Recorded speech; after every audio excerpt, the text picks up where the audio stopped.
Welcome in, everyone. I'm the real John, and just like with the top movies, the bottom movies in this video won't be ranked. They'll be a collection of movies that had the opposite effect on me. Instead of providing enjoyment or inspiration or engagement, these movies bored me. They pissed me off. They made me regret we ever took still images and ran them together to create the illusion of movement. Okay, maybe not that far, but they're still pretty bad in my opinion. These are Deer and Projector Lights Bottom Movies of 2024.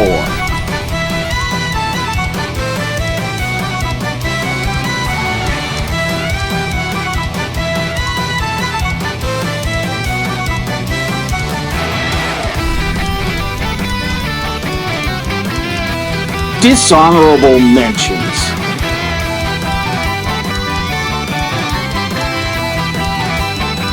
As with the honorable mentions on my top movies list, these dishonorable mentions were the ones that just got under the cutting off point for my list. The ones that are not quite bad enough to be on the list proper, but that I still took issue with in one way or another.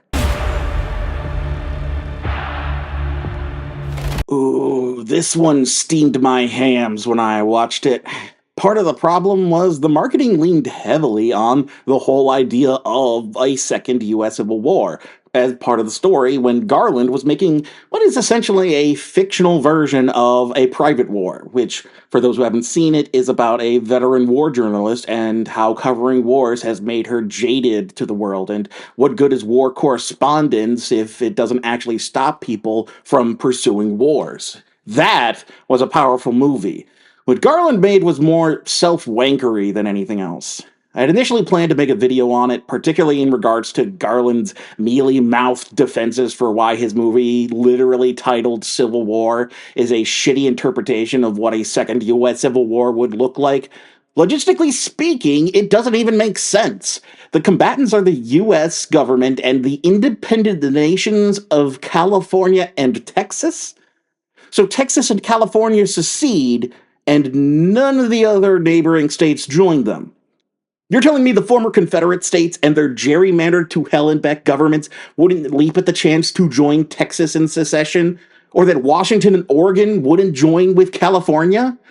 That's what I mean by his version of the war doesn't make sense. He just wanted an excuse to show military presence on American streets, which he doesn't need an excuse now that we already have it, and do a story about war journalism in the US. But he's too detached from American politics to even begin to understand how that would look.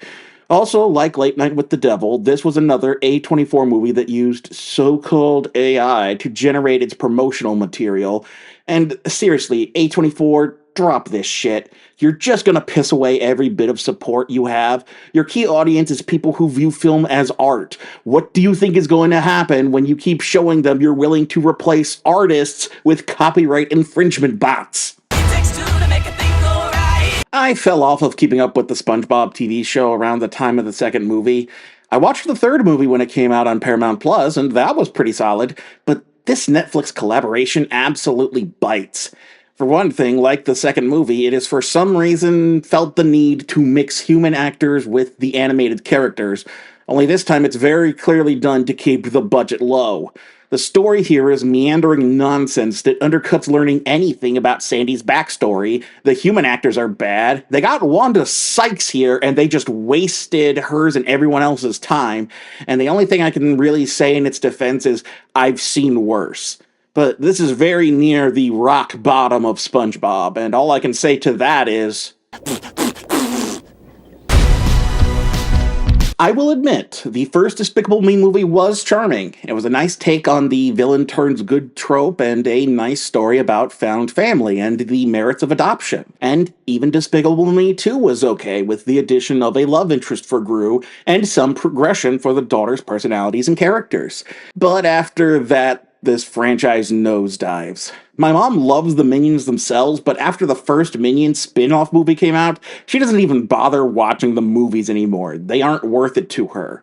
That's where we are. We're so far gone from the plot, it may as well be on another planet. The villain Gru has to face in this one is the least interesting yet, despite being a giant cockroach with a human head. The idea of Gru having to mentor a younger villain is interesting, but barely touched on as a plot point. The spy family having to hide in suburbia trope goes nowhere, and the whole time the jokes just completely fall flat. I think I chuckled once while watching this, otherwise I was stone-faced. And despite all that, the movie managed to gross almost $1 billion internationally.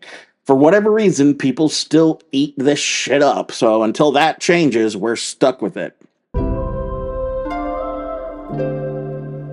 This one only makes the dishonorable mentions because the actual production quality and cast are fine. And from what I've heard, this story has helped people recognize and get out of abusive relationships, so I don't want to knock it too hard, but this writing is just absolute ass. The go-to response nowadays is ChatGPT generated it, but it isn't that sort of artificiality or inhumanness kind of bad. It's a very distinct literary style of dialogue writing where you think you're being ho-ho-ho, so clever, but what you wrote sounds stupid when it's said out loud. It's part of what makes adapting from page to screen so hard. Some things read better than they sound. But it's not just the dialogue. The story writing here is not great either. I watched Amanda the Jedi's video on it, and she posited the idea that what we see early on in the relationship is abuse taken by Lily in the movie as her cognitive dissonance, her misremembering what happened to her and thinking they were accidents. But if that's the case, there's never confirmation of it in the movie. We don't flash back to any of those scenes and clearly show Ryle. Again, Lily Blossom Bloom and Ryle Kincaid, names that probably read better than they sound. Actively being abusive and convincing her it was an accident. Because otherwise, the first instance we see of abuse is a Rube Goldbergian series of events that got Ryle a burnt hand and Lily a black eye from an elbow check. Again, I don't want to bag too hard on this movie if the story is managing to make a positive change in the world.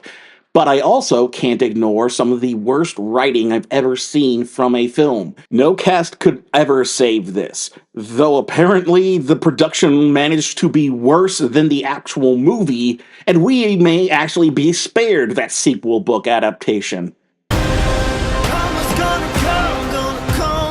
As bad as Tyler Perry tends to be, he only managed to be a dishonorable mention this time. Even going past 10 entries, there was a lot of garbage this past year. In one of the most stunning cases of "That's not how it works. That's not how any of this works" ever put to film, Kelly Rowland plays Mia, yes, just like in the title, a defense attorney whose marriage is on the rocks as her husband is completely devoted to his mother while also being unemployed after he was found out to be getting drunk and high on his job as an anesthesiologist. She's then approached by a rough and tumble bad boy artist who's being accused of murdering his lover, yet he proclaims his innocent and that he's being set up. And after that point, you just gotta buckle in because it's absolutely off the rails. Without getting too much into the details, the movie follows that up with infidelity, an on-call private investigator best friend who's just there for exposition, conflicts of interest as the prosecutor for the artist's case is Mia's brother-in-law, a massive cover-up conspiracy that includes lying about having cancer, all to win a mayoral race for Chicago. I told you this was unhinged. Admittedly, I'm not the target demo for Tyler Perry. His main audience has always been black audiences, particularly church-going ones in the southern and midwestern United States, and that's very clearly not me. And yet, Perry's standing as a filmmaker continues to waver as his cheap production quality and soap opera histrionic stories keep devaluing him to all but his most devoted of fans, and honestly, I wouldn't be shocked if even they think he's fallen off. This never got so bad that I felt the need to include it on the list proper, but boy is it a stinker. It honestly feels like they came up with the whole killer appliances scene first, and then realized, oh shit, We have to make a whole movie now. That's how detached the entire rest of the movie feels from that one scene. This could have just been a YouTube video, is all I'm saying. I would also like to use this movie to highlight something. Writing good asshole characters is hard. You want them to be assholes, but not so much that you don't want to keep watching them. That's where It's What's Inside excels, where this movie suffers.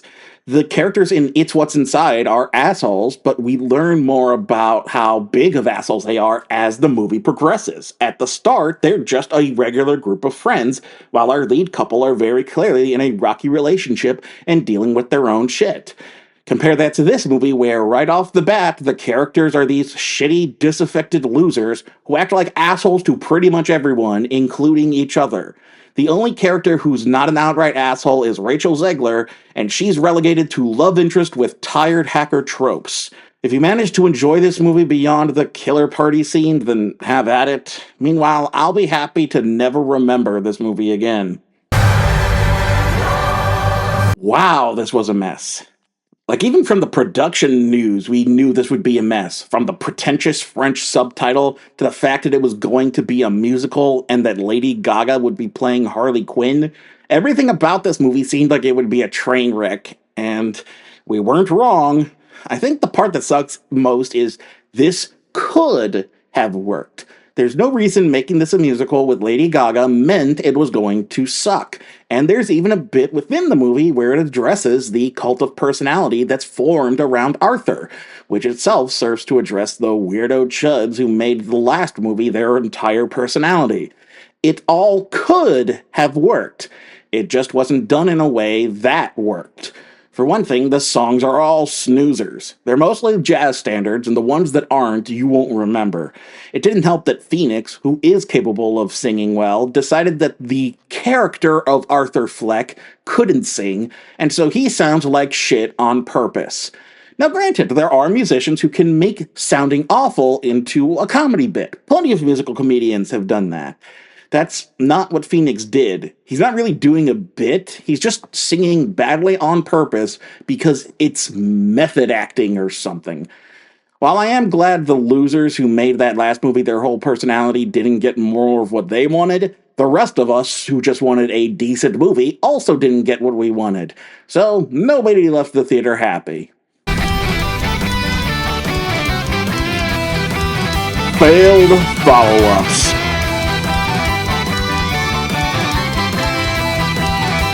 It's a pretty cold take that sequels, by and large, never quite live up to their predecessors, but here we got one that took the first one and just nosedived with it.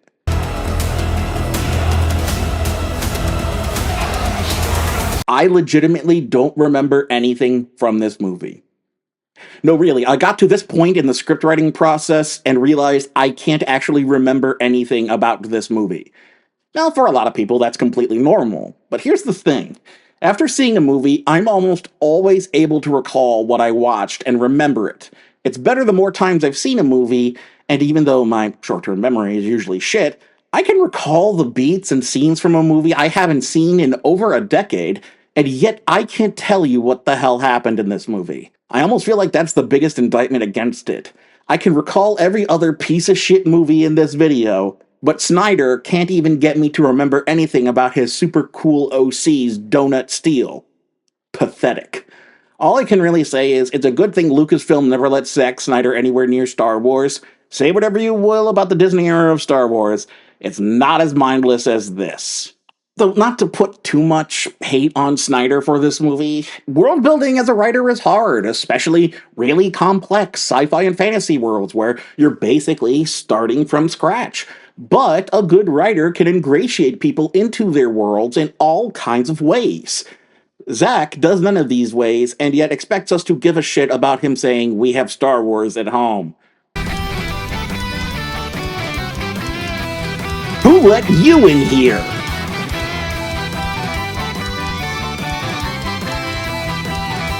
This one is specifically for one movie I watched that managed to get a theatrical release but had no right being sold for $10 a head to see.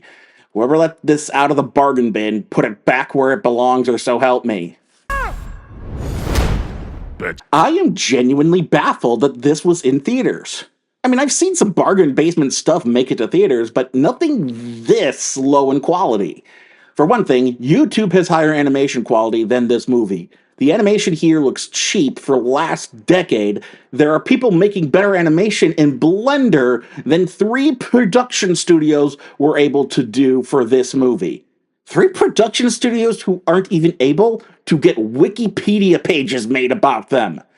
Not to mention that the big celebrity cast they got is basically only in the movie for a minute apiece. Besides Danny Trejo, whom they forced to narrate the whole thing, and disgraced former Senator Al Franken as the grandpa, every other celebrity listed as a cameo that gets one scene and they're gone. That's straight to video behavior. This has no business being in a theater. Hell, when I went to see this, Danny Trejo didn't even say the name of the movie when the title dropped. He says a previous title for the movie, Gracie and Pedro's Not So Awesome Adventure. And rather than have him redub the line for the new title, they kept the old audio, which is very clearly doesn't match to the title of the movie. The levels of not giving a shit are off the charts with this one. I didn't even know why they called it Pets to the Rescue in the first place. The pets don't even rescue anybody until the climax of the movie. Otherwise, it's just the same plot as Homeward Bound, but dumber. Cinemas, I know you're struggling to get people to come back post-COVID, but screening garbage like this will not help you. Leave this direct-to-Goodwill movie where it belongs, in the garbage. Ourobanus Award for movies most up their own ass. I like to think of myself as an amateur wordsmith. Even in high school, part of the reason I took Latin was to better understand word origins, since so much of English has its roots in Latin. And as such, I present to you with the word Ourobanus, which is an Ouroboros, the snake eating itself to symbolize a never-ending cycle, only instead of a snake, it's a person's anus. As in, these filmmakers' heads are so far up their own asses, it created a never-ending loop of pretentiousness. You'd think a movie with a premise like this wouldn't be on a bottom of a year list. The premise is pretty standard for a college drama. It's about a professor-student affair, and it spirals out of control after the student, played by Jenna Ortega, literally submits self-insert fanfic of her and her English professor, played by Martin Freeman, to said English professor. And then what ensues is the most up-its-own-ass melodrama about student-teacher relations I've ever had to witness. Now, you might be watching this and saying, it's not up its own ass, it's about the acting. It's an actor-driven movie, which I very much was able to pick up on. I took part in college theater. I know what writing for the stage looks like, and this was very clearly best suited to be performed on a stage, especially with the over-the-top eloquence of the word usage.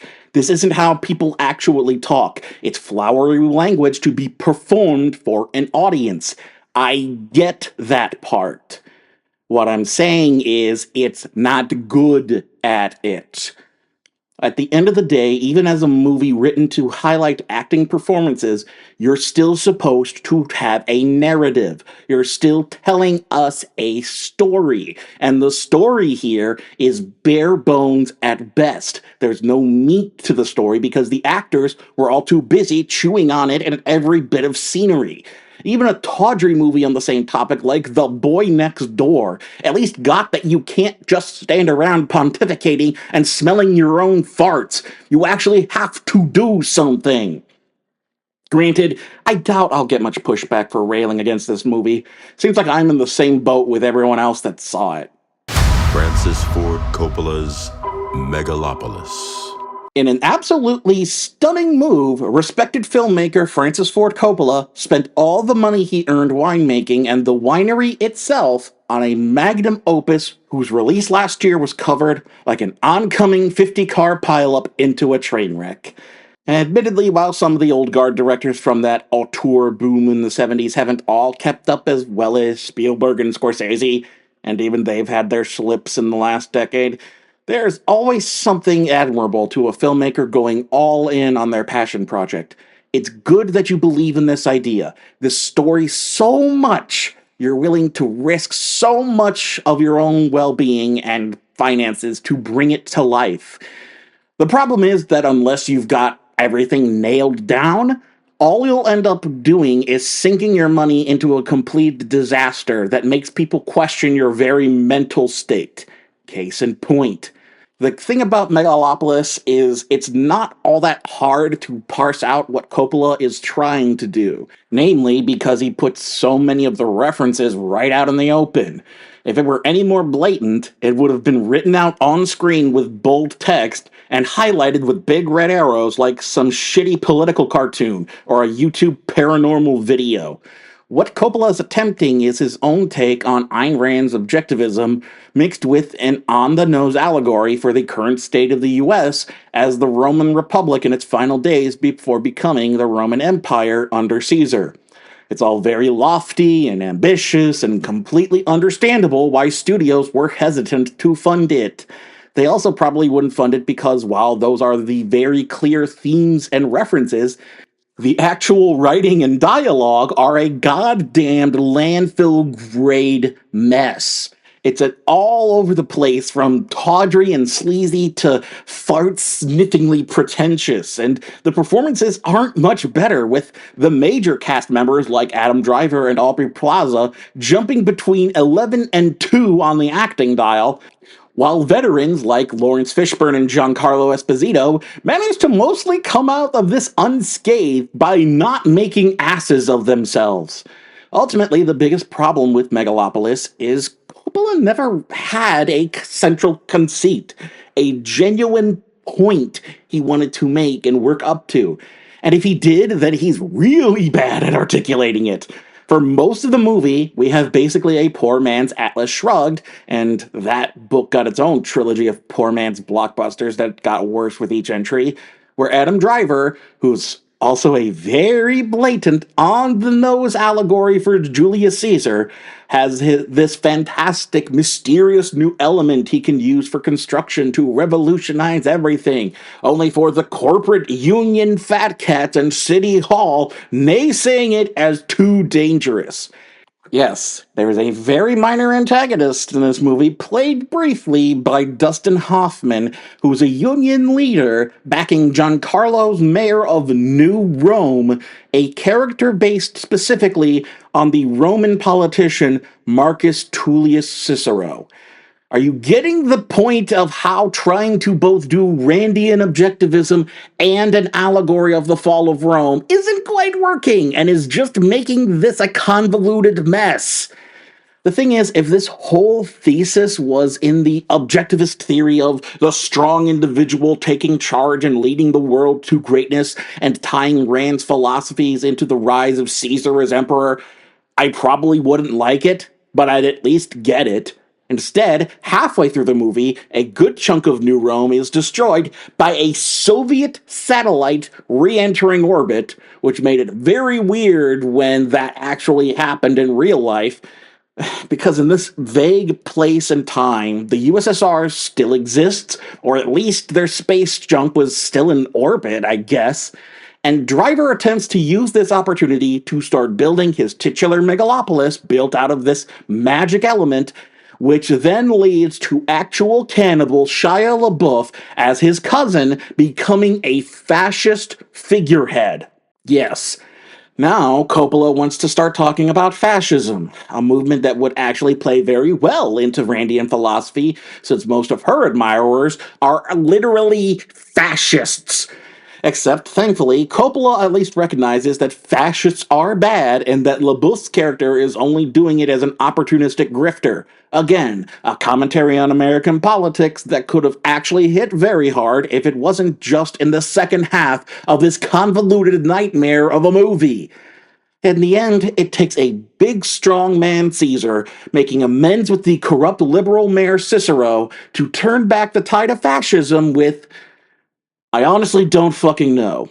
Adam Driver's whole climactic monologue is a bunch of platitudes that somehow placates the angry mob, Shia LaBeouf gets the Mussolini special, and the movie ends with Megalopolis taking up more of New Rome with the promise that Caesar's ambitions will only be to ensure a better future for his child with Cicero's daughter. Oh, right, that was a thing. Driver shacks up with Cicero's daughter, played by Natalie Emmanuel, who you probably know as either Missandei from Game of Thrones, Harriet from the Maze Runner sequels, or as the hacker girl Ramsey in the last couple of Fast and Furious movies. Their whole thing is that she can see him stop time, and they can stop time together, but it doesn't actually matter to the plot at all. I think that's the kicker for me. This movie, which for 3/4 of its runtime was all about objectivist strongman, genius billionaire philanthropist worship, suddenly does a complete 180 and decides now it's about stopping populist fascism from taking over and destroying everything so that we can make a better world for the children? Complete with an entirely new united human race pledge of allegiance? This movie spends almost its entire runtime simping for John Galt, only to just pull anarcho-communism out of its ass in the last minute.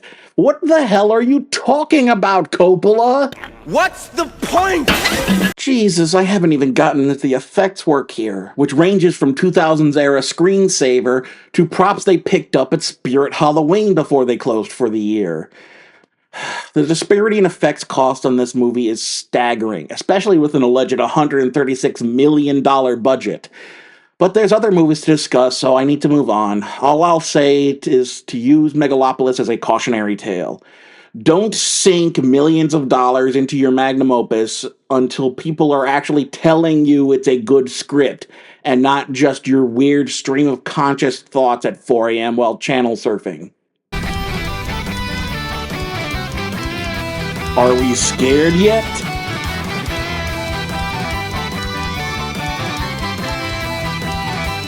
I mentioned in my favorite movies video that I tend not to be a horror fan.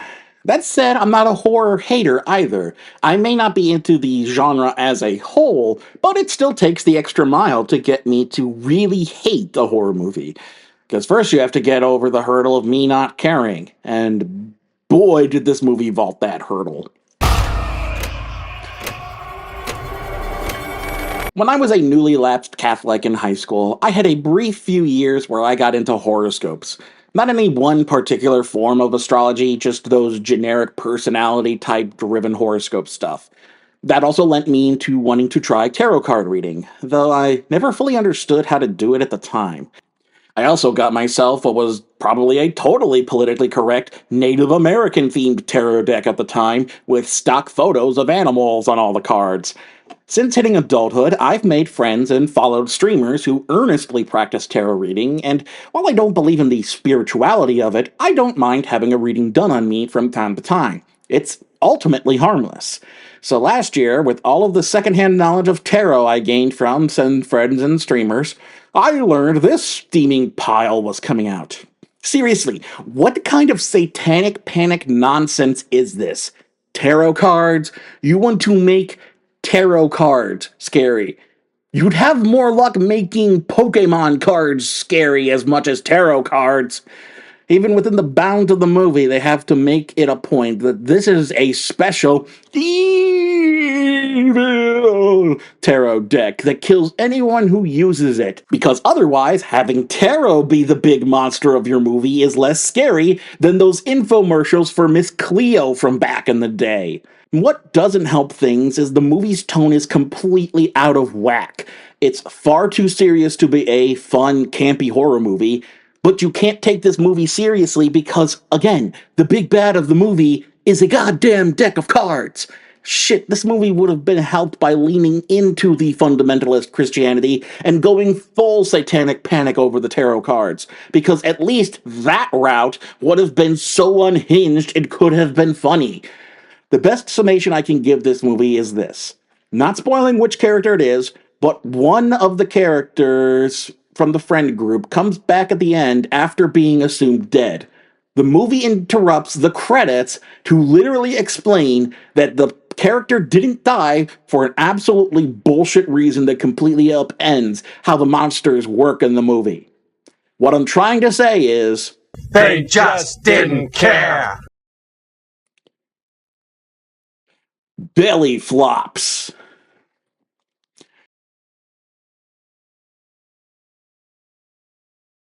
As Hollywood continues to try and rely more and more on blockbuster films to bring in big money, not everyone will be the cash explosion they hope for, and in some cases they may just absolutely eat dirt as they belly flop onto the pavement, like these two did. I never played the Borderlands games. That kind of shooter never really appealed to me. That said, I do know what it's like when a property you really love gets the Hollywood treatment and it absolutely eats. My condolences, Borderlands fans. I think the biggest issue is Eli Roth should not have been the one to direct this. Roth is best with his grimy, sleazy horror films. He's not the person you get for a PG-13 action comedy. Granted, neither is Lee Winnell, who was originally slated to direct the movie, but I get the feeling the PG-13 angle didn't come in until way after the fact, which kind of shows how much of a hot mess this production must have been if your original plan is bringing on R-rated horror directors and end up with a PG-13 action comedy. You know who else doesn't fit? This cast. These aren't bad actors, but aside from Jack Black as Claptrap, and even if he fits, he's nowhere near as good as he was playing Bowser, not even joking, and the one dude in the mask who's always on the game cover, none of these actors really fit this world. Hell, they don't even gel together as a cast. There's no chemistry here. Everything is flat and dead, which is the exact opposite feeling you want from a Borderlands movie from what I've seen of the games. Even as somebody who hasn't played any of the games, I definitely got some Saints Row vibes off of it. Very manic, over the top, balls to the wall. You get none of that in this movie. After success stories like the Super Mario Bros. Movie, The Last of Us, and Fallout, all of which may not have been perfect, but at least they didn't outright suck, Borderlands is here to remind us that there's still a contingent of Hollywood that just plainly does not understand video games even 40 years later. Sony pulled off something remarkable with their Spider-Man minus Spider-Man franchise, a prequel to a movie that hasn't been made yet. It has all the trappings of a prequel. It doesn't bother introducing us to any of the characters, constant Easter eggs to things as callbacks, foreshadowing things that we're supposed to already know about. It's truly a sight to behold. It's even been described as a post-credit scene that was turned into a feature film. And, I mean, yeah, pretty much. I was never too into the Spider-Man comics. I basically knew what was more common knowledge from the mainstream movies and from what comics fans like Linkara would talk about. So, Madam Web digs even deeper into the well than Morbius did for its characters. And we're supposed to care because it's Spider-Man adjacent, I guess? Like, Ben Parker's a character, and so is Peter's mom. Apparently, this is based off a storyline from the comics called Spider-Man 93. The movie ups the date to 2003 to keep it in line with the present, but whatever good there was in that story never made it to the screen. Speaking of the writing, this movie has some of the worst I've ever witnessed. Character dialogue is so flat and blunt that, like with It Ends With Us, the hackneyed joke would be to say it was written with ChatGPT. But more precisely, the storytelling and dialogue are written as though it's being told to a 5-year-old. It's beyond simplified. It is actively insulting the amount of spoon-feeding this movie does to you. I don't know if the writers were told to simplify it to preschool levels to make it easier to sell to non-English speaking markets, but those are the two groups I find this kind of writing is done for. Toddlers and non-English speakers. And despite being spoon-fed every plot point, this story makes no sense. This woman gets future-predicting powers that only hit when she's in her 30s after her mom got saved by a spider-themed tribe of native Amazonians, and she's only able to learn that by going back to the Amazon despite having a citywide manhunt for her after she's believed to have kidnapped 3 teenagers. Meanwhile, some guy is already dressing up like the Spider-Man costume factory ran out of red ink and trying to kill said teenagers because he keeps seeing them kill him in his dreams, and the best way to stop him was Pepsi goddamn Cola. I don't usually say a movie is beneath its actors, but I couldn't help but feel that for everyone involved here, especially Dakota Johnson. She finally had the stink of 50 Shades off of her, and she was doing pretty decent acting work in movies like the Suspiria remake or Bad Times at the El Royale. And now she's stuck doing this garbage? Thankfully, she seems to be taking the Robert Pattinson route of handling press for this trash and just could not give any fucks. And honestly, good for her. Sony didn't bother giving any fucks, why should she? Following the failure of Kraven the Hunter, which managed to at least not suck as badly as Madam Web, this whole Spider-Man minus Spider-Man experiment seems to be dead. Whatever Sony decides to do for live-action Spider-Man going forward, hopefully they realize this roundabout way of doing things is just a bad idea. I hate all of you.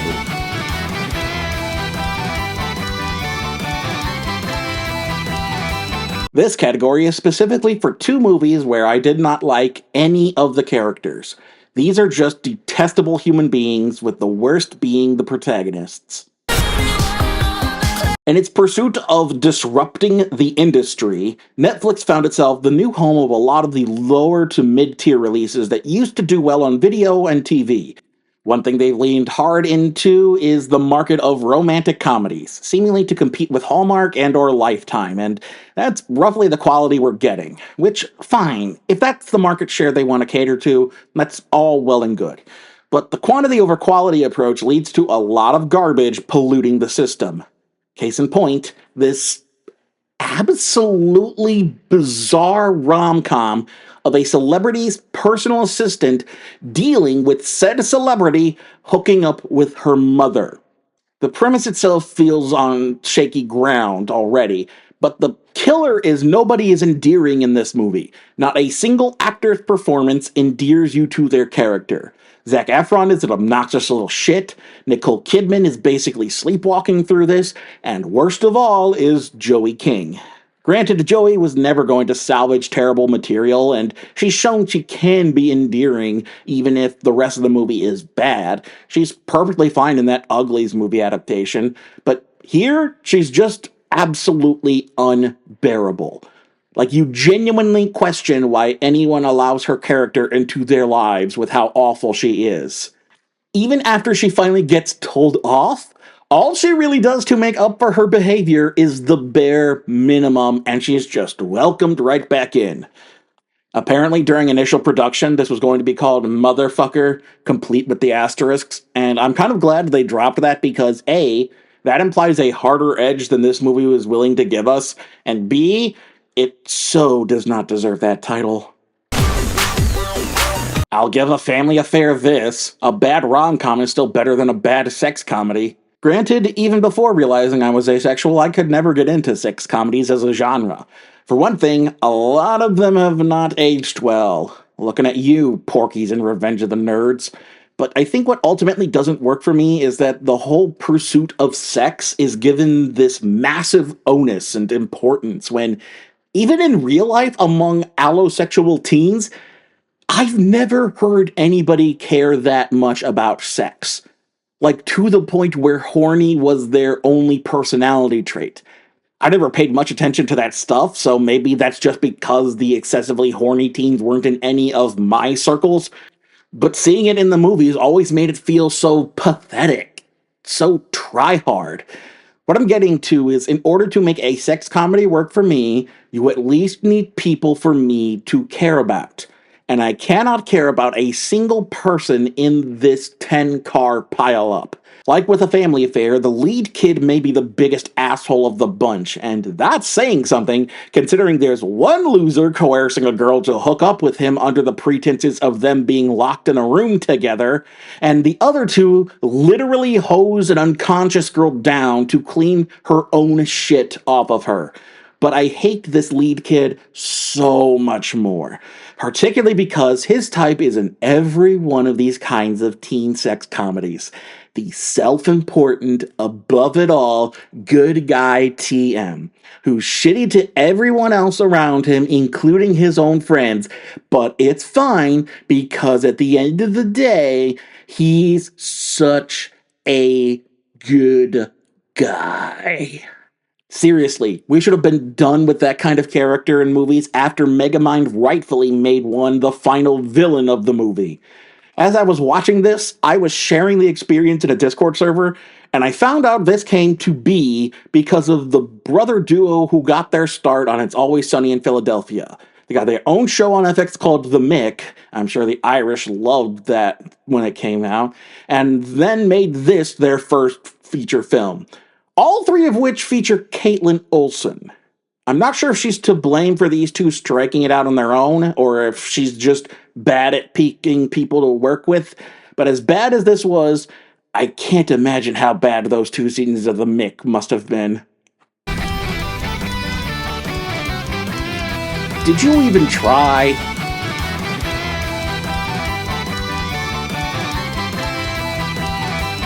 Admittedly, film production is an expensive and exhaustive process. In order to get a film from its source, be it an original script or from a pre-existing material, onto the big screen, takes a lot of people, it takes a lot of money, a lot of time, and a lot of energy. And despite all of that, there are some instances where you see the final product and all you can think to yourself is, did you even try? I don't want to say you can't or shouldn't try and adapt picture books into films. After all, Cloudy with a Chance of Meatball started as a picture book, and so did Jumanji, The Polar Express, even Where the Wild Things Are movie wasn't half bad. This past year we saw the picture book Thelma and the Unicorn be turned into a movie, and that movie, while treading a lot of familiar ground, was still very good. The problem arises when you have nothing to bring to the table by adapting the book. Case in point, this chunky little turd. I'll admit I was never into the Harold and the Purple Crayon books, but I at least kind of got the appeal. It's a boy drawing all kinds of stuff with his purple crayon as though he's living within the book. Hell, for the first few years this movie was slated for release, I assumed it was going to be animated. Because why else would you make a movie of Harold and the Purple Crayon? Nope, we're doing the Masters of the Universe plot again. Fictional characters come to the real world and chaos ensues when the two clash. I never liked this premise. I didn't like it when it was He-Man, I didn't like it when the Smurfs did it, or Fat Albert, or Rocky and Bullwinkle, or Goosebumps. I think the only time it's ever worked in terms of family movies was Disney's Enchanted, and that proved to have limited mileage past one movie. Whenever I see a popular character brought to the real world, all I can think is, oh, so you had, no money for this. It's a decision made to cut costs, not to improve the quality of the movie. But hey, so long as they keep Harold, this imaginative little boy, I'm sure the movie will be just Oh, dear sweet Christ, what did they do to Harold? Yeah, on top of bringing the characters from Harold and the Purple Crayon to the real world, they aged up Harold into an adult and had Zachary Levi play him, as though he still had the brain of a child. And the thing is, in the bookends of this movie, they have Harold, Porcupine, and Moose traditionally animated, and adult Harold looks more like he's in his mid to late 20s. Having the 44-year-old Zachary Levi play him is like how in the Teacher's Pet movie, Spot turns into a frumpy, middle-aged man when he becomes a human. Just unsettling. Oh yeah, Porcupine and Moose are in the movie too. And they cheaped out and turned them human. At least when the other IPs pulled this move, they kept the non-human characters non-human, damn it. There was no making Azrael the cat a human in the Smurf movies. So instead of wacky hijinks with anthropomorphic animals, it's just regular-ass hijinks with regular-ass people. You know, like in the book, I'm sure. I think the biggest kicker is the whole movie is set in the hometown of the author, and the actual plot, what little there is about Harold learning that his creator passed away, and yet I felt nothing during those moments. Why bother showing reverence to the creator of the books when the rest of your movie doesn't even resemble those books? Needless to say, this movie was a flop. I'm guessing as a mixture of Harold and the Purple Crayon never being that big of an IP, the waning stardom of anti-vax and overall right-wing nutter Zachary Levi, and the fact that it looked cheap as hell. But hey, I'm sure the studios will learn their lesson for the next picture book they callously adapt into a movie. Look, I never got into Seinfeld. I was a kid when the show came out, and the only bits that mattered were the ones that got picked up by the zeitgeist. I never really cared for Seinfeld's stand-up, and really all I knew him for was the absolute masterpiece of a shitpost that is the B-movie. So when someone tells me Jerry Seinfeld is making a movie, I'm already not all that on board. But boy, was I not prepared for this shit. In the Ouroboros that is corporate Hollywood eating itself in the search for new sources for movies, we've reached a point where brands are getting their own movies. And not like Lego or Barbie, where the movie showcases the brand, but actual biopics about brands. We got it with Flamin' Hot about the janitor who was behind the creation of Flamin' Hot Cheetos. Then there was that Nike movie about the creation of the Air Jordans. And so to have Seinfeld say he's making a movie about the creation of Pop-Tarts, you would assume it's parodying those, right?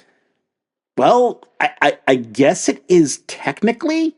The thing is, this doesn't play like a parody of a biopic. This movie's trying to be a 50s era wacky comedy that mixes actual people from the time with fictional mascots in what I can only call a Cold War era thriller between Kellogg's and Post over the creation of Pop-Tarts. Again, the way I'm describing it may make you think that that might work, but I'm telling you, whatever you're imagining from that description is better than anything Seinfeld came up with. I think the worst part is this absolute array of comedic talent featured, barring that hack Amy Schumer. Melissa McCarthy, Jim Gaffigan, Hugh Grant, Peter Dinklage, Christian Slater, Fred Armisen, Bobby Moynihan, Andy Daly, Tom Lennon. The bench of talent at the movie's disposal is incredible, and he gives them nothing. For a guy known for his show being about nothing, apparently his gimmick is making comedies without any jokes. Or worse, these are the jokes, and this is what Seinfeld thinks is funny. No wonder he's getting booed off of college campuses. And that's a win for him anyway. College kids are too old for his taste. Little behind the scenes fact, while the movies here aren't officially ranked in order to keep track of them in my notes, I still listed them in a numbered list, like I used to do. And for about 80% of this year, Madam Web held the top spot. It wasn't until this and my last couple of entries that Sony's bizarre prequel to a movie that doesn't exist lost its top spot as the worst movie of 2024. Genuinely, Madam Web blows this movie out of the water. Shit, B-movie blows this movie out of the water. There's not a single reason you should ever seek this movie out, nor is there any reason Jerry Seinfeld should be allowed in the director's chair again. Keep him 500 yards away from a director's chair at all times, like with high schools. This is The Sewer, which is your new home.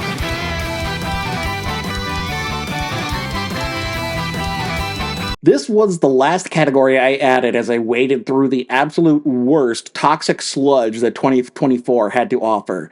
These movies belong in the sewer with the other biohazardous waste. And after this year, I hope they stay down there. You might remember a few years back, Netflix released a little original film called Hillbilly Elegy. It was part of a genre colloquially known as poverty porn, where Hollywood supposedly shines a light on the lowest of low-income places in America in order to tell a story about how miserable their lives are, but at least it gives them character. I bring that one specifically up because when you talk to anyone who actually knew J.D. Vance, his little memoir is mostly horseshit that makes the people of Appalachia out to be the exact stereotypes we assign to them, while Vance himself is a pompous little freak who will latch on to the biggest business daddy he can get his little fingies on. A practice that got him elected as a senator for my state of Ohio, and has now allowed him to become the vice president of the United States. See, kids, you too can bootlick your way to the top. And yet, for as shitty and misleading as Hillbilly Elegy is, Vance at least can say he was from Ohio. There was poverty in his family, even if he misrepresented things. On the other hand, you have this full-on poverty tourist just slumming it with the poors for what I can only assume is critical praise and some kind of award nominations. For those who may not recognize her, Nicola Peltz started out as a child actress, appearing as Katara in M. Night Shyamalan's disastrous take on Avatar: The Last Airbender, before going on to being in the Psycho prequel series Bates Motel and Marky Mark's underage daughter in Transformers Age of Extinction. You know, the one whose boyfriend has a laminated card describing Texas's law for having sexual relations with minors. 10 years later, and that still baffles me that not only was that allowed on screen, but in a glorified children's toy commercial. Nicola is also the daughter of Nelson Peltz, a billionaire who's been on the board of executives for Wendy's and the Madison Square Garden Company, was the former director of H.J. Heinz, and whose company, Tryon Partners, has its money invested in places from Cadbury, Kraft, and PepsiCo up to DuPont, Procter & Gamble, and Family Dollar.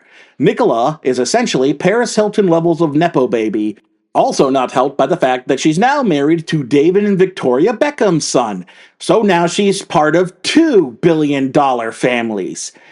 I say all this not to just throw rocks at the ludicrously wealthy, but also just to highlight how scummy, how vile it is to make your writing and directing debut feature film this absolutely wretched attempt at tragedy of you pretending to slum it with the rest of us plebeians. Don't get me wrong, Lola is a vile enough movie on its own. Even if it was made by someone who actually lived in poverty, it's a mean-spirited slog of the most hateful people you can imagine that throws in a child's off-screen death simply to make the main character feel sadder. Oh yeah, this movie fridged the lead character's effeminate younger brother to add on to her tragic life. Guess having a boy fridged instead of a girl is at least a change of pace. The point I'm getting at is, this movie's poorly written and poorly acted garbage that says nothing about the human condition of those in poverty, but just wants to play dress up as them for a little bit. Lola would have ended up here regardless of who made it, but it's especially here because it's a reminder of how genuinely disinterested in why people in poverty struggle and suffer and only ever care that they struggle at all if it's for their own gain in social or financial capital. This movie is wretched, and thankfully that seems to be the consensus with people seeing it. Whatever Nicola Peltz does next, stay away from tackling any real-world issues. Stick to your fantasy world of the less than 1%, princess. And without God, democracy will not. Oh Christ, this series. So, one of my major projects has been wanting to go back through all of my old top and bottom movies lists from 2012 through 2021, since my lists from 2022 onward have all been on this channel, while my older lists have been scattered to the winds based on me switching between video production, podcasting, and streaming, and in the process, changing platforms 3 or 4 different times. In going back through my lists, one constant for each of them has been every single entry in this series has ended up on my bottom list for every year one came out. What started as an adaptation of that stupid Facebook post that used to go around about the Christian student dunking on his atheist college professor spun out into what is essentially an evangelical Christian manifesto, especially with the last 2 entries where they directly target political power in the name of Christ. They claim it's about religious freedom, but I'm not seeing any Muslims or Buddhists with them. Plenty of anti-vaxxers, though.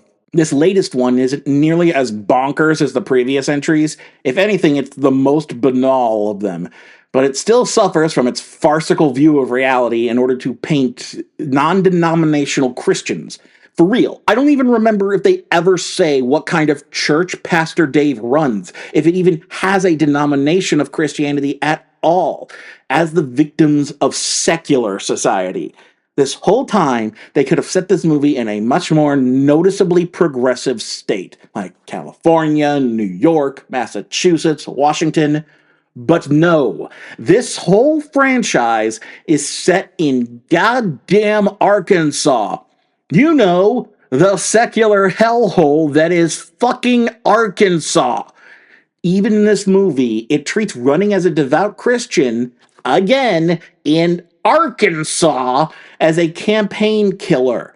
Meanwhile, in the real world, if you told me that you had to campaign as a Christian, bonus points if you're Southern Baptist to hold office in Arkansas, I would 100% believe you. Because if it isn't a written rule, it sure sounds like an unwritten one. Oh, but to live in the secular paradise that is the God's Not Dead universe, where even a backwater hellhole state like Arkansas is run by atheists. Ohio must be a paradise in that universe. You think in that world, California and New York are the right-wing hellholes? Or is it like a super hell for them where they're full-on communist states? I keep digressing, but frankly, there's nothing to really say about this movie. It's cheaply made, features the illustrious talents of Dean Cain and Scott Baio, crams in a one-scene cameo by the band The Newsboys out of what I can only assume is some kind of contractual obligation. It completely operates in this fantasy where being a Christian makes you a social pariah because the only place that's possible is in a fantasy world. And yet, ultimately, at the end of the day, this is just a by-the-numbers election drama that plays out how they wanted. A Christian nationalist winning office. Just like in real life. Congratulations, evangelicals, on finally catching the car you were chasing. I hope it breaks your fucking teeth. They gon' say I'm racist, but they call everybody racist. Okay, I feel like this one's a gimme. Of course the Matt Walsh pseudo-documentary was going to be on the list. I'm a filthy soy boy, beta, zeta, iota, blue-pilled cuck boy. Or whatever the fuck those losers say about people with any level of empathy above zero. And yet, I can't help but stress just how incompetent this movie is. Like, even as a comedic documentary, its filmmaking is base level at best, and even then, Walsh will actively leave in takes where the people he's trying to spoof with his Borat-style sketch comedy actively see through his shtick and call him out on it. He leaves in the bits that break the fourth wall he tried to put up. Like, does he think that nobody notices that? Did he not notice that? Does he think that the part where his own points and punchlines are undermined is somehow funny? Because it's not. It's sad and pathetic. What you need to remember about Matt Walsh and Ben Shapiro and all the sort of Daily Wire type of loser is that they're Hollywood washouts. They literally weren't good enough to make legitimate movies or television, so they pivoted to the right-wing grift because there's always money to be made in a right-wing grift. The reason these douchebags try to claim people only go woke for the money is because conservatives project harder than an IMAX screen. These guys went reactionary for easy money, and because the bar for entry there is in hell. You don't have to be good at filmmaking to bilk reactionary losers out of their money. Hell, reactionaries will literally give their money away to buy things in order to break them in protest. These idiots are the easiest marks you could ask for if you're a con man. See also the president. And honestly, I'd be lying if I said I wasn't tempted to get in on the gold rush. I just know I couldn't live with myself if I did. Again, I'm not really talking about the movie itself because there isn't anything to talk about. There's no real substance beyond Matt Walsh claiming anti-racism is a scam because educators and speakers charge money for interviews and one-on-one sessions. It's almost like they're professionals charging for their services or something. I thought you supported the free market, Matt. And then talking to random people on the street to try and prove it's all made up and people aren't really racist. It's like a snake oil salesman claiming that doctors are trying to swindle you because they tell you germs exist, and then asking regular people off the street about germ theory. But the worst part are the aforementioned attempts at hidden camera style sketches where Matt Walsh can't even stay in character or even do a funny bit. He's just an asshole and thinks that's enough to be funny. And again, he leaves in the takes where people see through him. Were those the best you could get, Maddie? Couldn't get any second takes on these, you fucking hack? Genuinely, at this point, I don't know what to say to you if you still buy into this level of conservative hackery. Kindly stay in the sewer, which is your new home, and stay far away from the rest of us.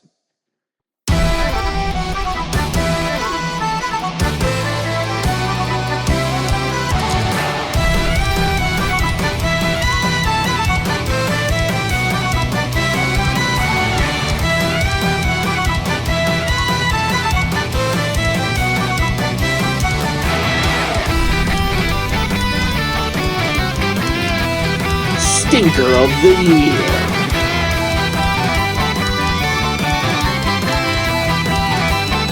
And so, like there was one definitive favorite movie of the year for 2024, so too must be an equal and opposite.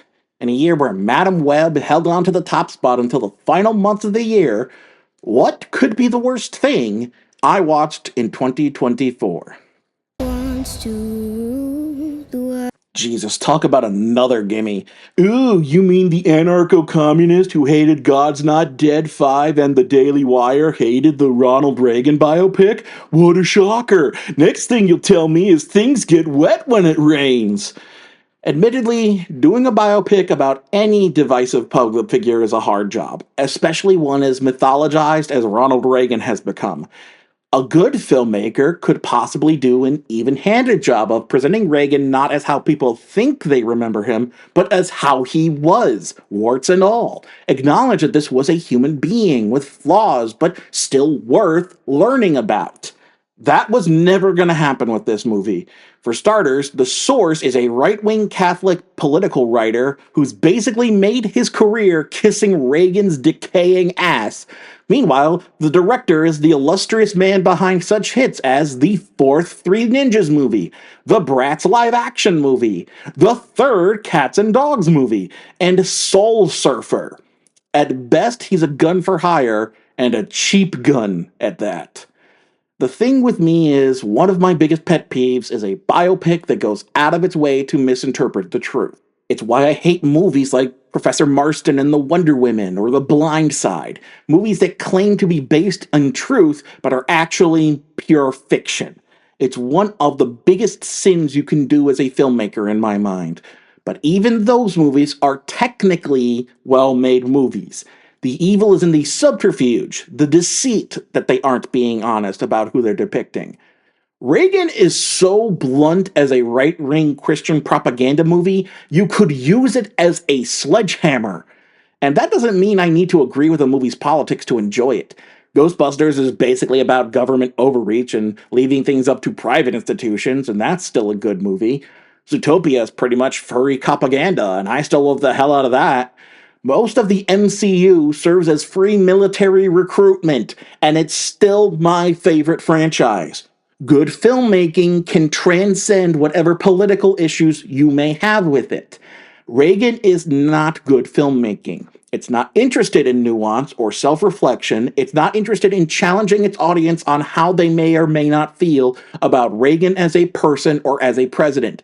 It is 100% USDA certified red meat for right-wingers to slobber over while they jack off to how much they love America. It may acknowledge the inescapable facts about Ronnie, like his mishandling of the AIDS epidemic and the Iran-Contra scandal, but it's never as fault of him as a president or a person, but as those America-hating commies are trying to say things to bring down the greatest president ever. This movie blows so much hot air up Reagan's ass you could use his rotten corpse to give balloon rides. I do want to be clear, though. The politics alone aren't why this is the absolute bottom of the list. It's the abjectly terrible filmmaking on top of the shitty base layer of right-wing rancory. At almost 2.5 hours, this movie drags. It's an absolute slog to sit through, even at double speed. It's so woefully up its own ass that even if I did believe the hype over Reagan, watching this wouldn't be enjoyable. It's a chore. It's miserable to sit through. If this is what you want out of movies, then I can only assume you are a miserable person to be around. And there you have it. Not the most comprehensive list of garbage from 2024, but I at least wanted to include the real dredges at the bottom of the barrel. 2025 in the real world has been just as bad as these movies, but at least the movie side of things seem to make some level of improvement. And at least for the real world stuff, we'll make it through as best we can. One day at a time. Take care of yourselves, and as always, you can find me at the movies.